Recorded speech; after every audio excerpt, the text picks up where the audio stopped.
What up? Healing. Continuing the conversation on healing. What's the deal? It's a little too hot outside. It's a little too hot outside. So your boy is inside for this Friday episode, and we're just gonna continue what we talked about yesterday on healing, um, and get into some more of those ideas. One of the things we talked about was just the fact that healing looks different for absolutely everyone. That it seems to be, and it probably is, impossible to map some particular plan for healing, like a particular set of rules or um, behaviors for healing. Because what healing is actually is powerfully bringing us back to the moment, bringing us back to now, bringing us back to the only thing that is, powerfully bringing us back to God, bringing us and pulling us in ease into a place of ease and and a relationship with what is. So powerfully, healing will look like all kinds of things, all myriad types of things. There are thousands, millions, perhaps, ways of being. There's thousands, millions ways of healing, because healing is not a thing. It's actually, in many ways, it's the relinquishing of things. It is the opposite of a thing. It's not a bunch of symbols or a plan or a map or a set of rituals. It is the opposite of those things. As we've all grown up in different conditions and we're given different stories, different perspectives about what it means to be alive,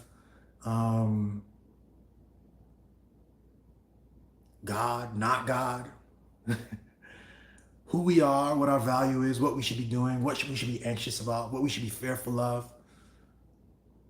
As I've said, we've been given these stories from a place of love by people who love and care about us, who passed them down thinking that they would be beneficial to us. We've also picked them up through our experiences. We might have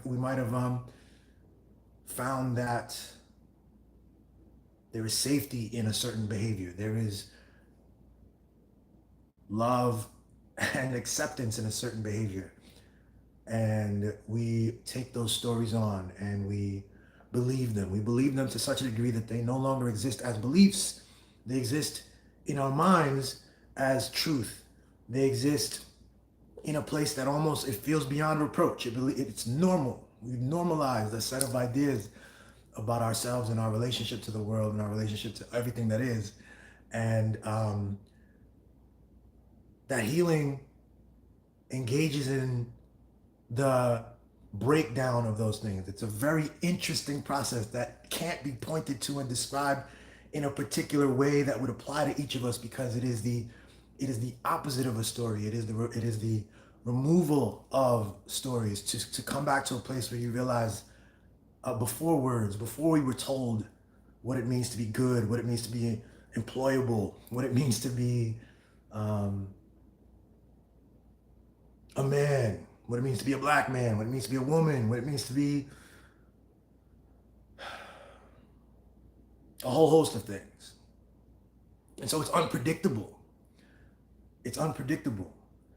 And it shows up in a number of ways. And the example I tried to give yesterday was about the pizza, the slice of pizza. I was talking about a person who, you watch a young lady in a group, there's a big box of pizza we finished, and she grabs the last slice, and we can't tell, we don't know the condition in the mind. And what I want to say is that it's potentially, there's a person who is typically shy, typically reserved, typically slow to grab that pizza, typically very considerate of everyone else, but she might be grabbing the pizza because she is now in a period of healing where she realizes that she's entitled, and it's okay that there's the weight that she used to feel about, oh, I have to care for everyone else. For some reason, there was a story that made her pause and consider everyone else, while other people don't have that story. Other people live in the same time and space, but they exist in a realm where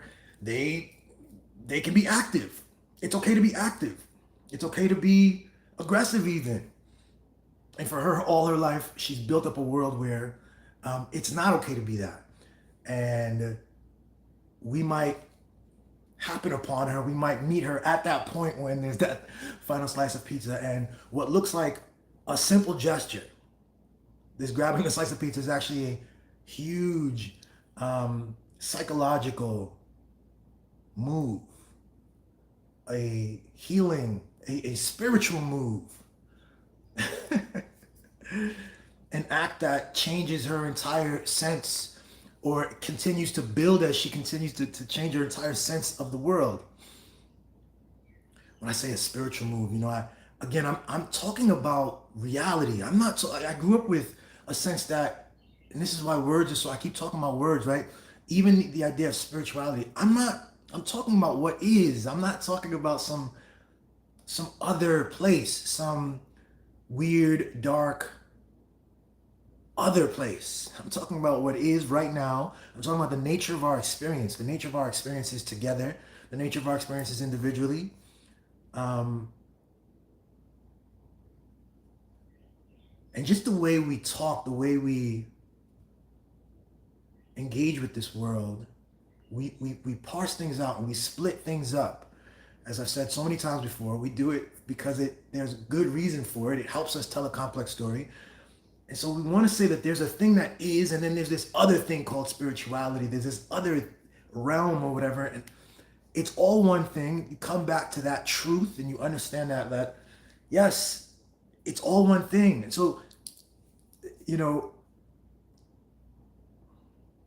when I'm talking about healing, I'm talking about perception, I'm talking about human physics, I'm talking about linguistics, I'm talking about chemistry and biology.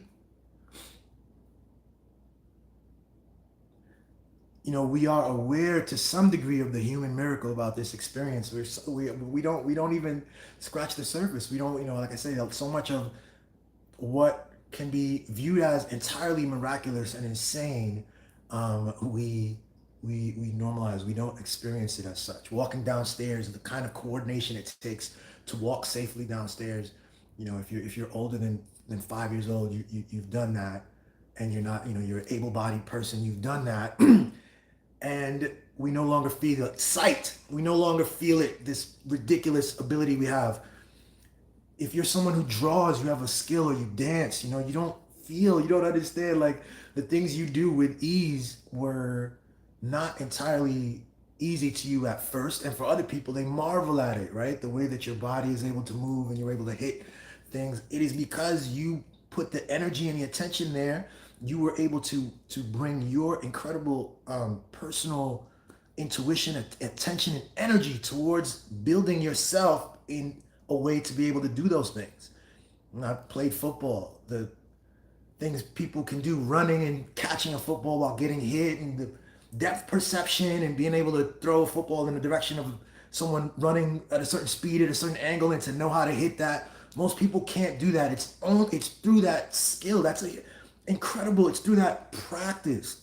What an incredible thing that the body, we're born in a condition of dependence and kind of frailty, for sure. And then over time you develop, and you develop in a number of ways, that we typically map and talk about, like the physical development and some mental development. We talk about emotional development to some degree. I'm talking about, as a culture, we have this discourse, but we're not even scratching the surface of the ways that we are developing, the little nuances of what it means to be development. Our biology textbooks are incomplete. The textbooks are a dumbed down version of what the best, the edges of biology, the field, are dealing with. The same with the physics textbooks and chemistry and the rest of it. It is an incomplete story that we've developed, everything from the five senses to a whole host of other things. And I want to say, so the story is incomplete. And I want to say that, just like, again, like the dancer who develops these muscles, or the bodybuilder who goes to the gym and intentionally develops the bicep. They go in consciously, they're like, I'm working the shoulders today, and they think about it, and they position weights in a way to maximize shoulder range of motion, and they build their shoulders with intention. You're also doing all of these things without intention. You are you gain a ton of information about the world without intention, without conscious effort, without energy. It's on what, standby, not standby. It's on autopilot. Your breathing is on autopilot. A bunch of your eating, where you eat and digest, yes, you chew, and then you might be consciously doing it, but you honestly, what I realized, honestly, like when I think about eating, that's when I end up biting my tongue, right? You're not thinking about eating. You put the food in your mouth, and you chew and you bite, and you know what you're saying, and a whole bunch of stuff, a whole bunch of reactions are happening. It's being broken down not just through the biting of your teeth, but the enzymes and the releases, and the saliva is doing a bunch of stuff that prepares it to go on to the next phases, to then be broken down further, so that you get the energy in the cells and then to the waste, and that's all happening without your attention, and that's just what it is. And so I want to say, like, that's what your body does. That's what you are.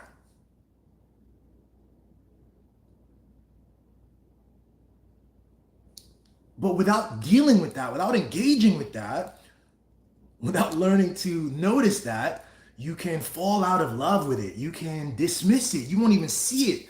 You won't even appreciate it or care enough to notice it. You're busy trying to present man or present competent journalist or whatever. Present, this thing that, that the society has put in front of us, that these worries, these fears. Instead, Jake Lang gets up and has to carry a sign talking about black families, you know what I mean? And go to black events like the BET Awards just to provoke, just to start that. He believes he has to do that. He's so dumb. He's so underdeveloped. He's so unfamiliar. He's so unfamiliar with what is, unfamiliar with the power of himself and the power of the people that he's mocking and harming. He's so lost about what this moment is and what's actually happening. The story he has is so stupid that he and his friends have to do that instead. They have to be racist menaces.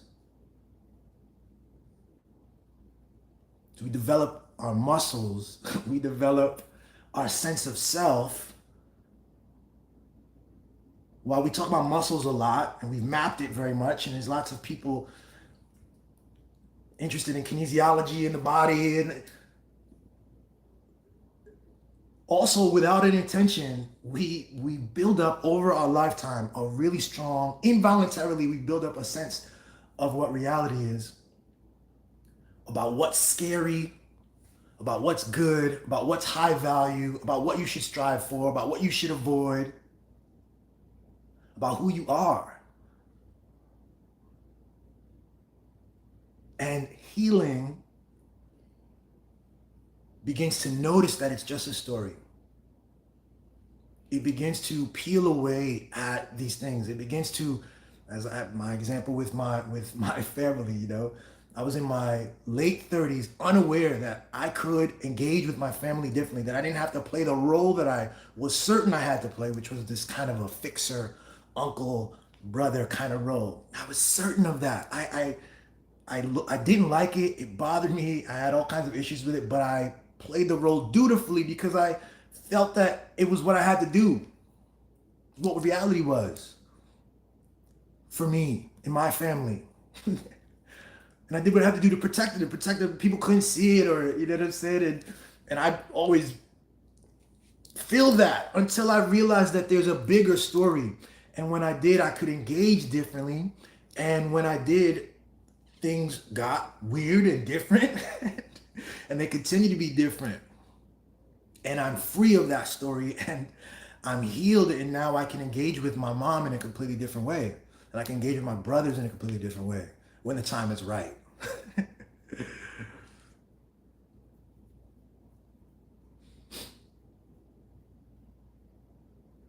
And the opposite of that pizza story includes the person who, while she was raised demure and considerate and unwilling to take the last slice, there's that other person who went straight for it. It's the masculine thing to do. He's an alpha. Yeah, fuck it. Yeah, people like when you, bitches like when you take the last slice. Fuck it. You're the guy. You sit with your legs open and take up space and all these other rules that the men teach each other. And healing for him, I mean, you could take that as far as you want. You can take that as far as you want, but this is just one example. It's just pizza, but these things play out in all myriad kind of ways, and healing for this person will, particularly if they've taken that logic to the furthest extent and they start to take and they start to aggress and they start to, you know what I'm saying? They identify with taking and aggressing as what is the world, and healing for them, the world will compel them to notice that they should fall back. That's how it works. It's like in ways that I can't explain, like experiences. Something will happen where it will be, there will be some sort of a challenge that will require them to notice that there's balance and that they should fall back and they don't have to aggress and they don't have to be taking and active all the time, that they need to be, that passivity can work, that being something other than a shift, an awareness of the fullness, an awareness that you're capable of all things, you're capable of it all, and nothing is outside of you. So yo, check out the rest of the YouTube channel. Check out the rest of these videos. We'll continue this talk about healing, about identity, about the stories that we hold. I see the God in you. Subscribe. I'll talk to you later. Peace.